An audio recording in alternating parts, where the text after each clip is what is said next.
भगवान कृष्ण क्या करते हैं, जितने भी यदुवंशी थे सबको ले गए गोवर्धन भगवान के पास में, और गोवर्धन पर्वत के पास में ले जाकर के प्रार्थना करते हैं, आज हमने आपको 56 भोग खिलाया और 56 भोग खिलाए हैं, तो इंद्र जो है क्या कर रहा है, पानी गिरा रहा है, आप हमारी रक्षा करो। सभी लोगों से कहा कि भैया चलो गोवर्धन पर्वत उठाते हैं। जितने भी यदुवंशी थे सब क्या करते हैं, गोवर्धन पर्वत उठाने लगते हैं। भगवान अपनी लीला मात्र से क्या करते हैं, गोवर्धन पर्वत को अपनी छीनी उंगली में धारण करते हैं जी। कहते हैं 7 दिनों तक इंद्र जो प्रलय कालीन जल बरसाता है, और 7 दिनों तक भगवान जो है कृष्ण जो है क्या करते हैं, अपने छीनी उंगली में गोवर्धन पर्वत को धारण करते हैं। जब भगवान गोवर्धन पर्वत को धारण किए थे तो जितने भी यदुवंशी थे वो यदुवंशी ने कहा, कन्हैया तू बहुत छोटा है, तू बहुत छोटा है, जा तो भोजन करके आ, तब तक इस गोवर्धन पर्वत को हम लोग संभालते हैं, तब तक इस गोवर्धन पर्वत को हम लोग संभालते हैं। भगवान अपनी चीनी उंगली को हटाए जी, गोवर्धन पर्वत जो क्या करके बैठने लगता है। सबने चिल्लाया, कन्हैया अरे बचा ले भैया, विशाल पर्वत है, 84 कोस की परिक्रमा है, बचा ले।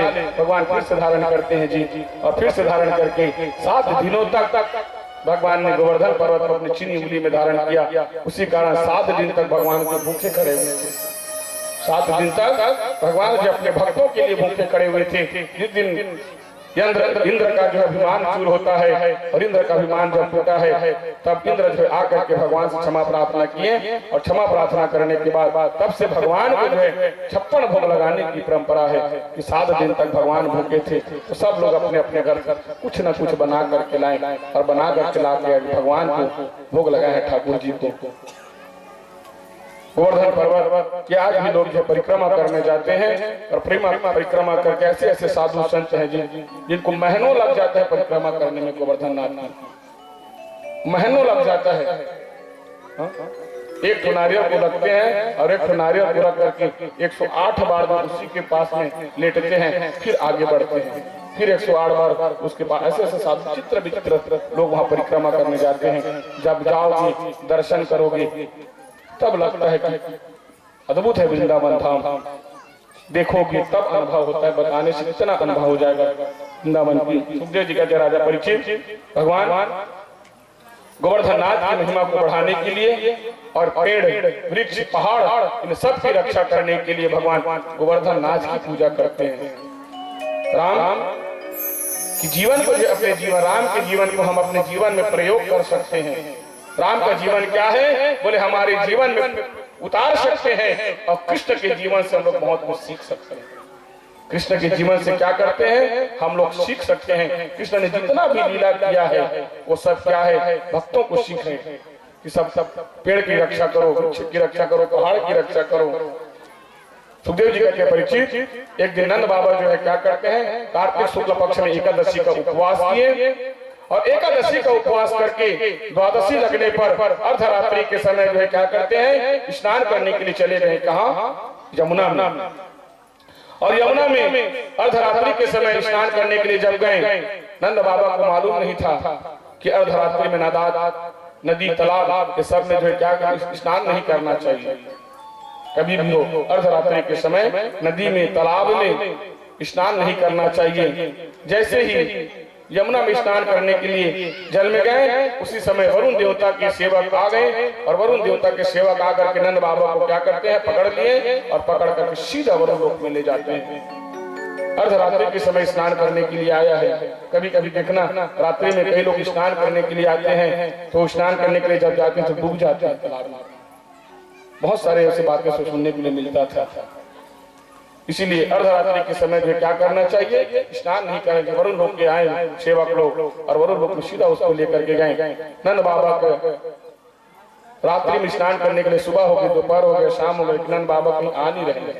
यशोदा मैया ने कृष्ण से कहा, कृष्ण तेरे बाबा जी स्नान करने के लिए गए थे बेटा, और स्नान करने के लिए गए थे, वापस लौट करके नहीं आए हैं। कन्हैया ने पूछा, मैया यमुना में गए थे स्नान करने के लिए। यशोदा ने कहा, बेटा यमुना में गए थे स्नान करने के, रात्रि गए थे, लेकिन अभी तक वापस नहीं आए हैं। भगवान जो जान गए थे वरुण लोक में गए हैं। और सीधा यमुना में जाकर के छलांग लगाते हैं और यमुना में जाकर के छलांग जैसी लगाए सीधा वरुण लोक में चले जाते हैं। और वरुण लोक में जाकर के भगवान वरुण से जो निवेदन किए हैं कि आप हमारे पिताजी को क्या किए हो, पकड़ करके ले आए हो, आप हमारे पिताजी को छोड़ दो। जैसे वरुण देव भगवान कृष्ण को जो है क्या करते हैं, अपने लोक में देखते हैं, लोक में जब देखते हैं तो भगवान को प्रणाम करते हैं और प्रणाम करके कहा है कि भगवान हमारे सेवक जो नहीं जानते थे कि आपके पिताजी हैं और इसलिए इसको पकड़ करके ले आए हैं। अर्धरात्रि के समय नदी में तालाब में स्नान नहीं करना चाहिए। भगवान अपने पिताजी को क्या किए हैं, लेकर के आए हैं, ब्रज में आए, नंद बाबा को देख करके सभी लोग जो है क्या हो जाते हैं, प्रसन्न हो जाते हैं। और प्रसन्न होकर के सभी लोग जो है क्या करते हैं, कृष्ण की जय जयकार करने लगते हैं। कृष्ण जब से तू आया है, जब से तू ब्रज में आया है, तब से कुछ न कुछ आने से कुछ न कुछ चमत्कार हो रहा है। कृष्ण ने कहा कि भैया चमत्कार कुछ नहीं हो रहा है, जो सही है अब हो रहा है, जो सही है वही अब हो रहा है। भगवान अपने भक्तों को सुख देने के लिए जी नाना प्रकार की लीला करते हैं। गंगा के पावन तट पर परीक्षित को 7 दिन मरने का श्राप मिला है, बैठ करके भगवान कथा को सुन रहे हैं और सुन करके कहा है परीक्षित आज तुमको तक्षक नाग के काटने से मृत्यु होने वाला है। आज बैठे बैठे कथा को सुनते सुनते 6 दिन हो गया है, पानी नहीं पिया है, जा भगवान के नाम से पानी पी करके आ जा। परीक्षित ने कहा महाराज पानी पीने तो गया था श्रृंगी ऋषि के आश्रम में, समीप ऋषि के आश्रम में, पानी मिला नहीं, श्राप मिल गया, श्राप मिल गया, इसलिए आकर के भागवत की कथा को सुन रहे हैं। अब केवल और केवल भागवत की कथा को सुनना है। पीने का मन जो है उतर गया, पीने की है तमन्ना तो पी और पिला के पी, भगवान की कथा को पीना है जी और भगवान की कथा को ही गाना है। सुखदेव जी कहते हैं राजा परीक्षित एक दिन भगवान कृष्ण जो है क्या कर रहे हैं, कदम के नीचे बैठे हैं और कदम के नीचे बैठ करके भगवान जो कृष्ण जो क्या कर रहे हैं, बांसुरी को जो है बजा रहे हैं। भगवान कृष्ण क्या कर रहे हैं, कदम के नीचे बैठे हैं, कदम में अपने सर को लगा दिए हैं, पीला पीताम्बर पहने, पीला पीताम्बर पहन करके भगवान एक पैर के ऊपर दूसरे पैर को रखे हैं और सुंदर बांसुरी को भगवान जो बजा रहे हैं। और बांसुरी को जब बजाते हैं भगवान बड़े प्रेम से बांसुरी को बजा रहे हैं, उस बांसुरी की आवाज को सुन लेता है जी एक मयूर। एक मयूर जो है क्या करता है, बांसुरी की आवाज को सुनता है और उस बांसुरी की आवाज को सुन करके कृष्ण के पास में आ गए और कृष्ण के पास में आकर उस बांसुरी की धुन में जो नाचने लगते हैं। भगवान आंख को बंद किए हैं और आंख को बंद करके भगवान जो है क्या कर रहे हैं, बांसुरी को बजा रहे। मयूर आता है और मयूर आकर के बड़े श्रद्धा से प्रेम से जो नाच रहा है, नाचते नाचते तो मयूर जो है क्या करते हैं, भगवान की इस बांसुरी की धुन में जो विधुन हो जाता है। घनश्याम तेरी बंसी पागल कर जाती है, मुस्कान तेरी मोहन, मुस्कान तेरी मोहन घायल कर जाती है। घनश्याम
रंग